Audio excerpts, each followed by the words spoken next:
আপনাদেরকে একটি বিশেষ বার্তা দেওয়ার জন্য আবার পুনরায় আপনাদেরকে আমরা আমন্ত্রণ জানিয়েছি। আপনারা জানেন এদেশের কোটি কোটি মানুষের অত্যন্ত শ্রদ্ধেয় নেত্রী, যিনি বারবার গণতন্ত্র উদ্ধার করেছেন, আমাদের সেই প্রিয় নেত্রী আজকে গুরুতর অসুস্থ অবস্থায় এভার কেয়ার হাসপাতাল ঢাকায় সেখানে চিকিৎসা দিতে।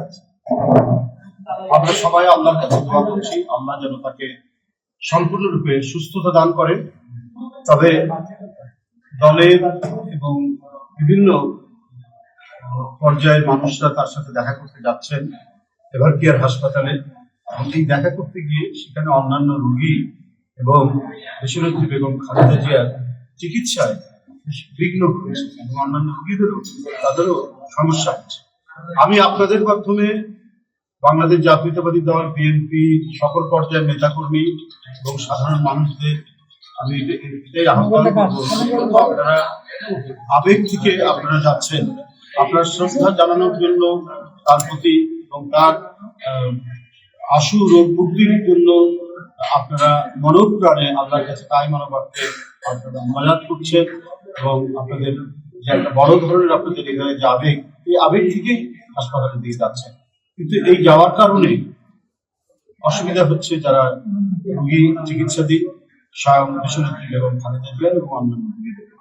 তো আমি দলের পক্ষ থেকে সকলকে অনুরোধ করব, তারা নিজ নিজ অবস্থান থেকে নিজের বাসায় বা অন্য কোথাও আপনারা তার রোগ মুক্তির জন্য দোয়া করবেন আল্লাহর কাছে, যেন তিনি দ্রুতই সুস্থ হয়ে উঠে।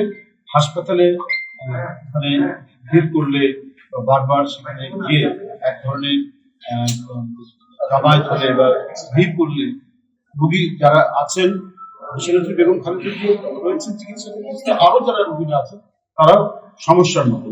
এই জন্য অনুরোধ করছি হাসপাতালের দিকে না গিয়ে নিজ নিজ অবস্থান থেকে তারা যেন দোয়া করেন তাদের রোগ মুক্তির জন্য, নেত্রীর রোগ মুক্তির জন্য। এটি আমরা দলের পক্ষ থেকে জানাচ্ছি সকলকে, আমাদের নেতাকর্মী সহ সংশ্লিষ্ট সকলকে, দেশের জনগণকেও আমরা জানাচ্ছি তারা যাচ্ছেন হাসপাতালে এভার কেয়ারে এবং এই না যাওয়ার জন্য অনুরোধ করেছেন তার পরিবারের পক্ষ থেকে। তার পরিবারও বলেছে যে রোগীকে দ্রুত সুস্থ হওয়ার জন্য সেখানে ভিড় না করে নিজ নিজ অবস্থান থেকে দোয়া করার জন্য অনুরোধ করেছেন দেশনেত্রী বেগম খালেদা জিয়ার পরিবার।